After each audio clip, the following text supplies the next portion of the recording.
math you need for computer science, baby. Episode 8 is entitled Logic. We're going to be Vulcans in this episode, like Dr. Spock from Star Trek. Logic dictates, Captain, that the needs of the many outweigh the needs of the few. Okay, so we're going to put on our left brain and we're going to be all logical and analytical. Essentially what we're going to talk about in this episode is ways of encoding knowledge or representing information in a computer so that the computer can understand it, right? And it turns out that there's sort of a non-obvious way of representing knowledge that's very different from the way we're used to representing them in books or sentences or something like that, so the computer can actually reason about them. And we'll kind of talk about what reasoning means in a computer. But I want to motivate this by starting off with a little psychological experiment, right? So I'm going to place on the screen an article. Here's what I want you to do. I want you to play along here. Read this article carefully. We're going to stop the video on each page. It goes on for a few pages here. And what I want you to do is read this article carefully, and then there's going to be a test. I'm going to quiz you on its contents. All right, so pause the video and read this first page. Okay, here's the second page. Third page. Okay. Next. And next. All right, so that's the end of the article. Now, you have read that, you know there's going to be a quiz, you've kind of, understood it and stuff. Now I'm going to ask you a series of questions. There's actually going to be two groups of questions, Group A and Group B, and I want to see which ones you do better on, all right? So here we go. Here's the first question in Group A. What state did the event take place in? And the answer, if you remember, is North Dakota, up near the border of Canada. Next, what first alerted the neighbors to the problem in this little fictitious news article? A loud noise and smoke were the two things they noticed. What did the police initially suspect was the cause? Answer, the police chief thought it was an attack by Canadians, right, over the border. What was the true cause of the incident? Malfunctioning pancake-making machines. And last one for Group A, why did so many owners in one area of the country use the wrong kind of flour? And the answer is the flour was mislabeled by Awesome Mart or whatever it was, right? So people bought the wrong one. All right, so that's Group A. Now, here's Group B's question. See how you do. What was the first sentence of the article? I don't know. I'll let you go back and look that one up. How about the last sentence, since that's more fresh in your mind and you read that more recently? Probably don't know that one either.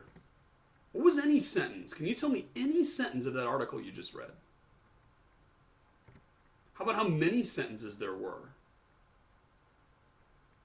How about how many paragraphs there were? How many different screens did I go through? Okay, now, if you're like everyone I've ever given this quiz to, you did far better on the Group A questions than the Group B questions, right? You probably got all the Group A questions correct if you were even trying, and I'm betting you got none of the Group B questions correct, right? Okay, so not super surprising, but let's speculate here and figure out what that tells us about the human mind and the way it encodes knowledge, okay?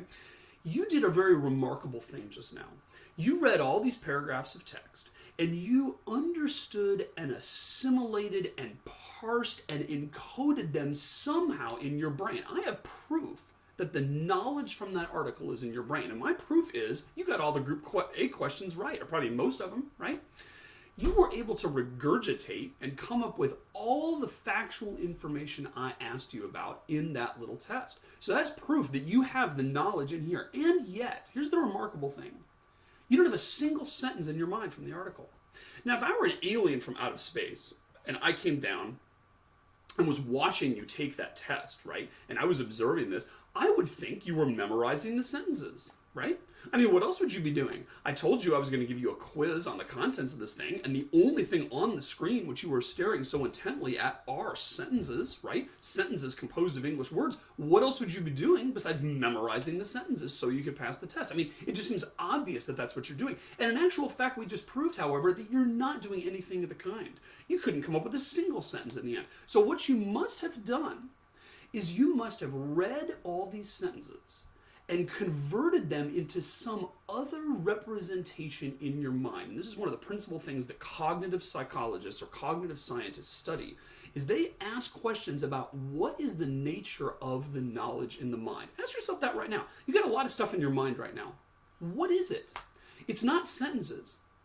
If I asked you, hey, what were some of the important things that happened in 2008, right? You'd probably say, well, I remember, I graduated from high school, and, there were some interesting things, and, I remember I had this fight with, my friend Shelley or whatever. When Barack Obama was elected president, that was kind of an exciting thing, right? All those things I asked you are facts that you have in your head, and you composed sentences on the fly to represent those facts to me. I can almost guarantee you didn't have this sentence, and Barack Obama was elected president. That was pretty exciting in your head, right? You didn't have that sentence memorized, buried in your memory somewhere to regurgitate.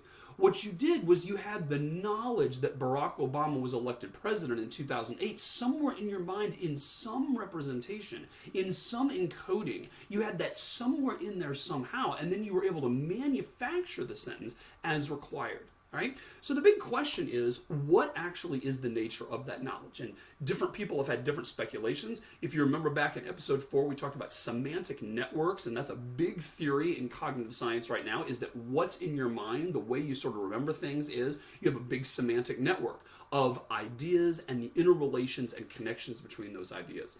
Another one, which we're going to talk about in this episode, has to do with predicate logic, is what we're going to talk about. And a lot of the so-called expert systems in artificial intelligence, especially some of the early ones that came about in the 80s, and really this has been an ongoing theme in artificial intelligence research, have talked about expressing and encoding and representing knowledge in terms of first-order predicate logic that we're going to be talking about in this class. You ask yourself, you see some science fiction movies with, Data on Star Trek or C-3PO in Star Wars or whatever, right? And they're these automated robots or androids or beings or whatever that can kind of, manufacture things, and they can interact with human beings, and, they can dialogue and stuff.